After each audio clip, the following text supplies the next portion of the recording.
देश में दो त्योहारों की धूम है। एक तरफ रामनवमी का त्योहार है तो दूसरी तरफ देश के लोकतंत्र का पर्व यानी कि लोकसभा चुनाव का बोलबाला है। आज राम मंदिर में रामलला का 500 वर्षों के बाद सूर्य तिलक हुआ है। क्या इसका कोई प्रभाव आगामी लोकसभा चुनाव पर देखने को मिलेगा या किस पार्टी को इसका फायदा पहुंचेगा या नुकसान रहेगा, यही जानने के लिए आज हम आ चुके हैं दिल्ली के दिल कहे जाने वाले कनॉट प्लेस में। हमारे साथ कुछ लोग मौजूद हैं, उनसे इस पर चर्चा करेंगे और जानने की कोशिश करेंगे कि आखिर भारत की जनता के दिल में क्या है। मांगना क्या है, चाहिए मुझे। जब इस्लाम राष्ट्र बन गया हमारे देश को टुकड़ा करके, तो हमें हिंदू राष्ट्र बने क्यों नहीं चाहिए। पर सर, भारत की जो स्थापना हुई थी उसका आधार ही ये था कि सभी धर्मों के सभी लोग यहाँ मिलजुल कर रहेंगे। इस्लामिक राष्ट्र हमने बना दिया अलग, पाकिस्तान को अलग कर दिया, यहाँ हम सब लोग मिलजुल कर भाईचारे से रहेंगे। भाईचारे से ही रह रहे हैं हम, किसी को भगा नहीं रहे हैं और किसी को भागने के लिए भी नहीं कह रहे हैं। लेकिन क्या है कि हम जिस देश में रहते हैं, हमारी जो संस्कृति है, उस संस्कृति को तो जिसको रहना है उसको फॉलो करना पड़ेगा। आपने भाई साहब की बात सुनी, कह रहे हैं कि भारत देश की एक संस्कृति है, जिसको यहाँ रहना है उसे उसको मानना पड़ेगा। आप क्या कहना चाहते हैं? देखिए, मैं नहीं मानता, ये देश सबका है। ये ईसाई का भी है, सिख का भी है, और ये अपने हिंदू भाइयों का भी है, मुसलमान भाइयों का भी है। ये देश एक एग्रीकल्चर प्रधान देश है। जब एक समय भूकाल आया था, जब इंडिया गेट पे गेहूँ बोए थे, जब हमारे पास अनाज भी नहीं था खाने के लिए, क्या वो समय आप भूल गए क्या? मेरा इनसे एक सवाल है। दूसरा ये सवाल है, जय जवान जय किसान का ही देश का नारा है। ना तो इस देश में जवान सुरक्षित है, ना किसान सुरक्षित है। अब की बार जवान भी बदला लेंगे और किसान भी बदला लेंगे। अब भारतीय जनता पार्टी ये हिंदू राष्ट्रवाद की बात करके ये लोगों का माइंड वॉश कर रही है। लेकिन ये देश हिंदुस्तान है, ये भारत देश है, उस पर हम भी गौरव करते हैं। हम भी भारत के नागरिक है, हिंदुस्तान के नागरिक है। लेकिन अगर तुम भारत राष्ट्र है, हिंदू राष्ट्र है, कभी राम मंदिर को लेकर राजनीति करते हो, तुम एजुकेशन पर बात करो, आप समाज सिटी पर बात करो, आप किसी अरे एक चीज बताता हूँ, वो भी बता देता हूँ। सबसे पहले तो इन्होंने कहा कि जवान सुरक्षित नहीं है। आज ये 10 वर्ष के जो हमारी सरकार है, हमारी सरकार, देश का जो सरकार है, इस 10 वर्ष में कितना जवान जो शहीद हुआ है, उससे पहले कितना जवान शहीद होता था। सुने ठीक है, ठीक, अब निकलवा लीजिएगा। मैं किसी पार्टी का नहीं हूँ, पार्टी से नहीं बोल रहा हूँ। आप बोलिएगा सर, आपके पास आऊंगा। सर बोलिएगा सर, या तो इनको दे दीजिए, इनको बात करेंगे। मैं आपके पास आ रहा हूँ सर, मैं आपके पास। कहने का मतलब आज 10 वर्ष का डाटा ये कह रहे हैं निकलवा लीजिए, और 10 वर्ष इसके बाद इतना ही नहीं, इस 10 वर्ष में कितने आतंकवादी मैंने कनॉट प्लेस में, मुंबई में वहाँ जाकर के गोली मार दिया है, एक भी देखे? मैं आपके पास एक बात बताइए, इनसे पूछे पुलवामा किसकी सरकार में हुआ। और दूसरी बात, पहला एक मिनट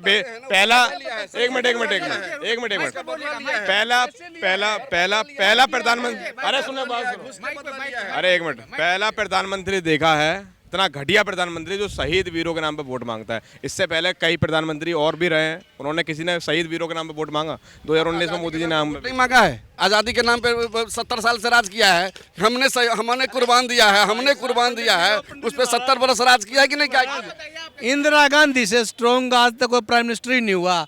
पाकिस्तान उधर से भी मारता था, इधर से भी मारता, बांग्लादेश से 2 टुकड़े कर दिया, अमेरिका हमारे घर में आके घुस गया था। आपको पता क्या है सर? ये लोग तो वो है पाकिस्तान में जाके बिरयानी खाते हैं, पाकिस्तान में जाके सुनिए सर, आराम से एक एक करके बात करें। हाँ बताइए।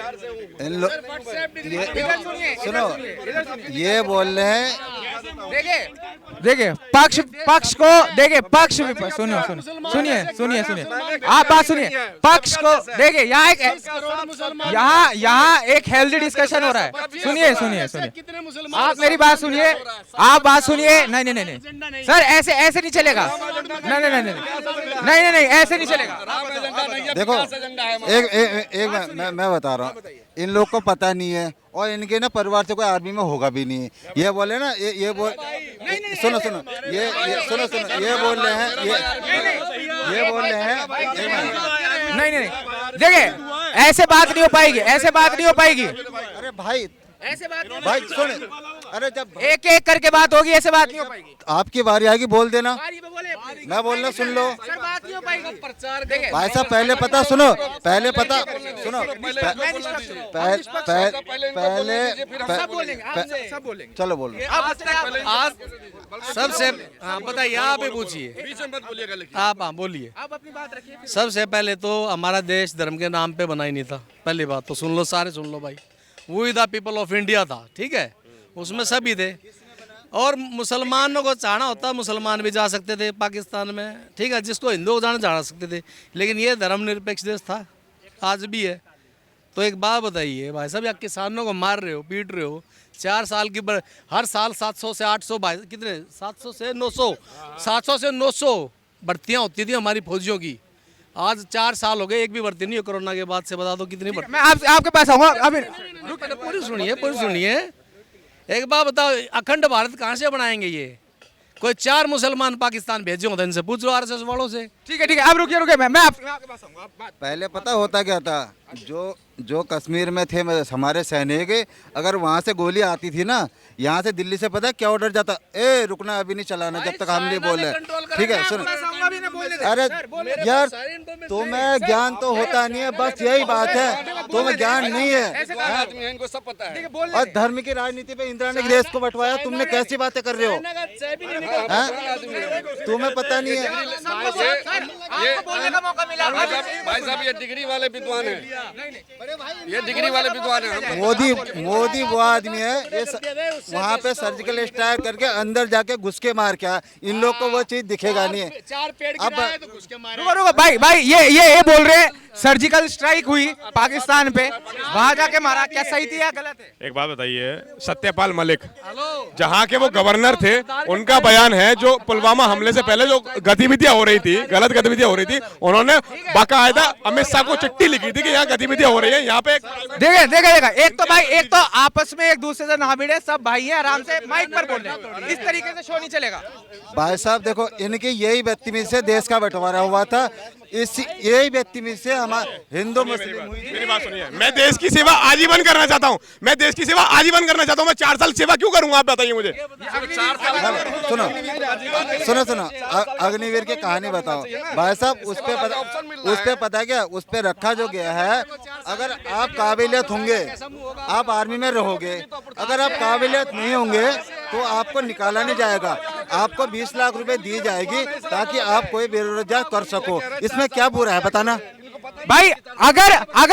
अगर मुद्दा इस तरीके से चलेगा, आप लोग आपस में बहस ना कर अपनी बात माइक पर रखे तो देश तक जाएगी। आराम से कैलाश विजयवर्गीय बोलता है कि जो 4 साल की अग्निवीर योजना है, वहां से जब वो अपना करके आएगा नौकरी, हम भाजपा के कार्यालय में उनको नगार लगाएंगे। ये आर्मी के सम्मान ये करेंगे। इन्होंने 52 साल तिरंगा नहीं फहराया, इनसे देशभक्ति सीखेंगे हम। चलो ठीक है सर, ये वो पार्टी है, ये कन्हैया कुमार जैसू को टिकट देने वाली पार्टी, ये क्या देश का भला करेगी? बताऊंगा इसको, देखिए आप सुनिए मेरी बात। सुनो अमित शाह को तो चूड़ियां पहननी अरे रख जा, आपस में बात नहीं होगी, बात माइक पे होगी। अच्छा आप उस कन्हैया कुमार का आप जिक्र कर रहे हो, जिस कन्हैया कुमार, अरे सुनिए, जिस कन्हैया कुमार को इंडिया गठबंधन ने अपना उम्मीदवार बनाया है, अरे सुन तो ले, अपनी बात तो सुन ले। जो आदमी इंडिया गठबंधन का उम्मीदवार बनाया है, उसका फैसला देश की जनता करेगी, उसका डेमोक्रेसी लोकतंत्र में वोट से उसका फैसला होगा, आप उसका फैसला नहीं कर सकते। अरे फैसला करने वाला तू कौन पैदा हो लिया, ये तो बता। मैं भी तो जनता ही हूँ। आम मोदी एक तो शांति से बात होगी, सब देखो मेरी बात, आप लोग पहले मेरी बात सुन ले। नहीं बिल्कुल, एक तो भाईचारे से बात होगी, आराम से सम्मान से बात होगी एक दूसरे से, सब हम लोग एक दूसरे के हैं। हाँ आपका सवाल है, आपका सवाल आगे आइए आपका सवाल। मुझे ये बताओ, आप 1 मिनट अभी बंद कर दे, 10 मिनट। हाँ आप बताओ। आप ये कह रहे हो कि धर्म के नाम पे राजनीति नहीं करती है मोदी गवर्नमेंट, तो बीफ कंपनी से चंदा क्यों लिया मोदी गवर्नमेंट ने? भाई देख सुनो, चंदे वाले प्रूफ हुआ, गाय काटने वालों से सुनो प्रूफ हुआ भाई। हाँ एक मिनट सर कुछ बोलो। हाँ बोलो, सवाल क्या था, मैं अभी आ रहा हूँ। इनका सवाल है। और एक बीफ कंपनी से मोदी गवर्नमेंट ने चंदा लिया है, दूसरा एक मिनट मेरा दूसरा क्वेश्चन मेरा ये है, दूसरा जो चंदा लिया है सिर्फ सेना ने लिया है, सिंधे वाली गवर्नमेंट ने। इन दोनों ने, वैसे हिंदू धर्म कहते हैं, तो उन्होंने वीव कंपनी से चंदा क्यों लिया है? सर इस बात का जवाब देखो, इस बात का भी प्रूफ हो नहीं पाया है। इनको नॉलेज, अरे मेरे भाई आरटीआई भाई इतनी बड़ी लिस्ट आ गई है, देख लो अब ऑनलाइन। यही तो सुप्रीम कोर्ट बेवकूफ है क्या? इस चीज का, अरे वही बात है। ये तो अच्छा। और रुको आ जाओ माइक होगा अगली बार ना, तो इस भाई के पास माइक होगा, गारंटी है मेरी, लिखवा दूं।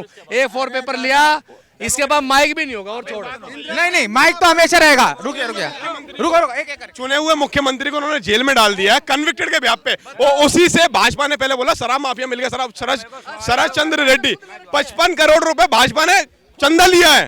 वो उसी भाई ये एक मिनट करके, एक मिनट। नहीं हाँ अंकल आप सवाल करो, हमसे हम जवाब देते हैं तुम्हें। ये है कि 2024 में कौन चुनकर आ रहा है लोकसभा चुनाव? इसमें कोई कहने की बात नहीं है। जन जन में, हर लोगों में, पूरे भारत देश के अंदर सब यही कहा कि मोदी सरकार तीसरी बार रिपीट करेगी। सब अपने कार्यों के वजह से विकास के लिए, वो विकास के लिए जानी जाती है बीजेपी, तो इसलिए बीजेपी आएगी। इसी बात पर इस भाई ने एक सवाल करा, आप सवाल अपना दोहराएं। मेरा दूसरा क्वेश्चन एक ये है आपसे, आर्मी की जो अग्निवीर योजना आई है, आर्मी की अग्निवीर योजना लाई है, 4 साल का बंदा रिटायर होके बाद मौका देखेगा, 75 साल के प्रधानमंत्री तीसरा मौका चाह रहे हैं।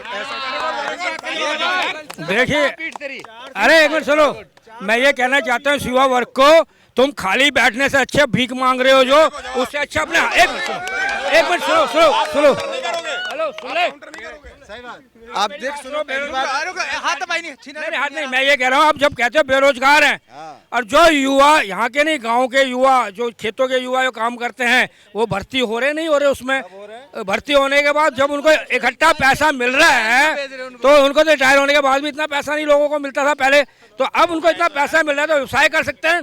और उसके बाद और बताता हूँ, गारंटी इनको युवा को नहीं मालूम है। गारंटी आपको वहाँ से निकलने के बाद आपको प्राइवेट सेक्टर में भी जॉब मिल सकता है। ठीक है आप इनकी पहली प्राइवेट सेक्टर में भी जॉब मिल जाएगी उसके बाद। देखिए, पहली बात तो आपकी जानकारी आधी से भी कम है।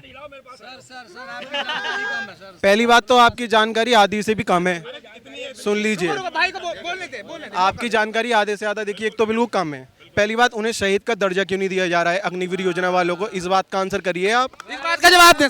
हाँ, मैं जवाब दे रहा हूँ इस युवा लड़को, हाँ जवाब दे रहा हूँ इस युवा को। मैं ये कहता हूँ, शहीद का दर्जा ऐसा है, जो भी देश के लिए जान देता है ना, पूरा देश उसको शहीद मानता है, भगोड़ा नहीं मानता आपकी तरह। गवर्नमेंट कह रही है ना, गवर्नमेंट ही मान रही है ना, हम तो मान रहे हैं शहीद। वो दर्जा है जो उनको 20 लाख रुपए जब दे रही है ना सरकार, वो एक दर्जे के तौर पे ही दे जा रही है, जो कह रहे हैं ना भाई। ठीक है, इन भाई को, ये भाई यहाँ पे कनाट प्लेस में आके ये प्राइवेट जॉब नहीं होती, इनसे पूछना जरा। हाँ, तो आपका इनसे क्या सवाल? अग्निवीर पे बात चल रही है, आप कुछ कहना चाह रहे थे? मैंने इनसे पूछा, इन्हें बोला सैनिक का अधिकार नहीं मिलना चाहता है। भाई साहब, जो उन्हें बाद में 20 लाख रुपए दिए जा रहे हैं, एक अधिकार के तौर पे दिया जा रहा है, किसी को भी ऐसे खाली हाथ वहाँ से नहीं निकाला। अगर मैं किसी घर पे काम कर रहा हूँ, अगर मैं भाई साहब का तरीके से काम नहीं करूँगा, मुझे नौकरी से निकाल देगा नहीं निकाल देगा। वही भाई जो फौज के लायक का होगा उसे रख रहे हैं, बाकी को ऐसा नहीं कि ऐसे भेज रहे हैं वहाँ से, वो अपना लेके प्राइवेट। सर ये कह रहे हैं कि देखो 4 साल बाद जो फिट लगेगा उसे रखा जाएगा, जो फिट नहीं लगेगा उसे निकाल देंगे, पर ऐसे नहीं, कुछ पैसे दिए जाएंगे, कुछ रकम दी जाएगी, सिक्योरिटी दी जाएगी, तो उसके बाद करा जाएगा। सर ये पूछिए सर, कितने % लोगों को रिटेन किया जाएगा, आपको पता है? मान लीजिए 100 लड़के लिए जाते हैं अग्निवीर के कैंप में, तो 4 साल बाद कितने % लड़कों को लिया जाएगा, उसकी लिमिट क्या है, आप बताइए। हाँ सर बताएं। मेरी बात सुनो, पहले भाई साहब का नाम पूछना। आपका नाम सर? अमन मिश्रा। मिश्रा जी आपको एक चीज बताऊं, इसमें गलत क्या है बताना जरा। बताइए, आप इनका भी नाम पूछे। बता दें भाई, आपके नाम की डिमांड। मेरा मुकेश कोहली है। ठीक है, कोहली, हाँ ठीक है, सुनो अब इससे बुराई क्या, जब सरकार दे रही है, सब कुछ दे रही है। बात सिर्फ इतनी है कि आप बताइए ना, 100 लड़के सेलेक्ट करे, 4 साल बाद कितने % लड़कों को आर्मी रखेगी? चलिए आप बता, इनको आप बता कितने % है, इनको आप बता। इनकी जानकारी तो चेक करिए, इनकी जानकारी तो पता चले। हाँ बता दीजिए, आप बता, आपको नहीं है जानकारी तो आप सुनो भाई, जो काबिलियत। हाँ आप बता। जो भाई, हाँ जिस भाई ने बात की अग्निवीर के, उसमें आप जब बात कर रहे हैं, जो किसी को हटाया नहीं जाएगा, पूरे 100% बच्चों को हमेशा रोजगार मिलेगा। और जो आप बात करते हैं अग्निवीर में जो आगे परफॉर्मेंस करेगा, आगे तरक्की करेगा, उसको तरक्की दी जाएगी। और जो आप बात कर रहे हैं, जब आएगा जो 4 जितनी उनकी सर्विस है उसके बाद बाहर आएगा, उसमें टैलेंट होगा, उसको स्वरोजगार दिया जाएगा। एक रिपोर्ट आई है, अरे बात सुनिए, इन्हीं की एक रिपोर्ट आई है भारत सरकार की कि हिंदुस्तान के अंदर जब से 10 साल खत्म होने आ रही नरेंद्र मोदी की सरकार, 83% युवा बेरोजगार है। हर साल 2 करोड़ का रोजगार का वादा प्रधानमंत्री ने करा, विपक्ष के नेताओं ने नहीं करा था। विपक्ष के नेताओं को टारगेट करना गलत है। इस देश की गद्दी पर कौन बैठा? प्रधानमंत्री बैठा, उससे सवाल नहीं करेगा। युवा तो किससे सवाल करेगा? सारी प्राइवेट व्यवस्थाएं बेच दी, रेल बेच दी, सेल बेच दी, हवाई अड्डा बेच दी। एक मिनट भाई कुछ कह रहे हैं, एक मिनट रुको। एक मिनट, इससे बोलो खरीदा कौन? इससे बोलो खरीदा कौन? एक मिनट भाई, एक मिनट। से पूछो, अरे रुक तो जाओ। हल्ला नहीं होगा। इस भाई से पहले ये पूछो, ये बेरोजगार है? इससे ये पूछना, ये बेरोजगार है? हाँ आप जवाब दीजिए। मेरा खुद का मेरा बात आराम से होगी, बात आराम से होगी। मेरा खुद का एजुकेशन का इंस्टीट्यूट चलाता हूं मैं, एजुकेशन का इंस्टीट्यूट चलाता हूं। कांग्रेस के जिस कांग्रेस ने स्कूल बनाए थे, उस स्कूल में पढ़कर इस काबिल बना हूं कि अपना इंस्टीट्यूट चला पा रहा हूं। और भाजपा तो स्कूल बंद करा रही है। अच्छा आप बताइए। हाँ रुके भाई मेरी भी सुन ले। आप बताइए। पूरे दिन से यहाँ बैठा देखता हूँ मैं, पूरे दिन से यहाँ बैठा देखता हूँ मैं, ये इंस्टीट्यूट चलाता है। ये कह रहे हैं आप। बता रहा हूँ, मेरा स्टाफ बैठता है, आप गूगल पे सर्च करो, मैप पे डालो। ठीक है बैठा मिलेगा, शाम तक यही बैठा मिलेगा। चले किसी और से बात करते हैं, किसी और से बात। हाँ तो आप यहाँ देखते हैं आप इनको? बिल्कुल देखता हूँ भाई, मेरी दुकान है, मैं जब भी सिगरेट पीने बाहर निकलता हूँ मैं यही देखता हूँ इसको बैठा हुआ। जब भी ये आप पे आरोप लगा रहे हैं। ये लोकेशन दिखा दीजिए, ये मेरा ऑफिस है और ये मेरे स्टूडेंट। आप क्या कह रहे हैं सर? आप क्या कह रहे हैं? आइए एक मिनट। इनका एजुकेशन लेवल तो पूछो, क्या किसने नहीं दी नौकरी? ओए नहीं, हाथ दबाई नहीं होगी।